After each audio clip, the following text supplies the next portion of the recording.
Hello, আসসালামু আলাইকুম প্রিয় বন্ধুরা। তো আমরা আছি নরসিংদী জেলার মনোহরদী থানার জিপকা গ্রাম থেকে।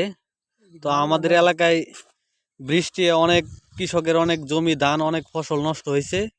তো এই মুহূর্তে কথা বলবো আমাদের এলাকার একজন কৃষকের সাথে, নাম তার বুলেট কবির।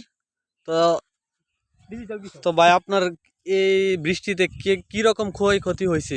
ভাই আমার আমার অনেক ক্ষয়ক্ষতি হয়েছে। দেখেন এই যে ক্ষেত, এই যে দেখেন আমাদের নেড়া, ঠিক আছে। হ্যাঁ। তো নেড়া তো মনে করেন বাইরে যেন থইছিলাম, পানি আয়া বাইশিয়া করে গেছে আজকা 5 দিন ধরে পড়ে লইছে। অনেক এটা নিয়ে চিন্তা করতেছি অনেক কি করাম এগুলা। অনেক ক্ষয়ক্ষতি হয়েছে আমার। তো আপনার জমি কয়টা জমি জমি মনে করেন যে এইটা ওইটা ওইটা এই যে যা আছে বেশি হবে আমার। আবার দেখেন এই যে ওইখানে এই যে ধান যেন লাইরে লাইরে করে থইছি নেড়া হ্যাঁ। কেন, অনেক ক্ষয়ক্ষতি হয়েছে আমার, ও বুঝছেন। অনেক চিন্তার মাঝে আছে, আল্লাহ একটা কি করলো এটা। আজকে 1 সপ্তাহ ধরে বৃষ্টি, এই যে মনে করো তো ধান তো মনে হয় বাড়িতে নিতে পারেন না, ধান বাড়িতে নিছেন? ধান ধান কিছু নিয়েছিলাম, কিন্তু ধান তো মনে করেন এখন তো এরম এই যে মানে গেরা হয়ে গেছে গা, মানে জ্বালা যেমন ফেলা না এরকম বুঝতে বুঝতে গেরা হয়ে গেছে গা।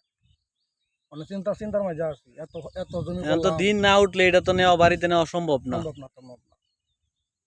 তো ঠিক আছে, তো ভালো থাকবেন, দোয়া করি যাতে আল্লাহ আল্লাহ তাআলা তাড়াতাড়ি আমাদের সুদিন দেখায়।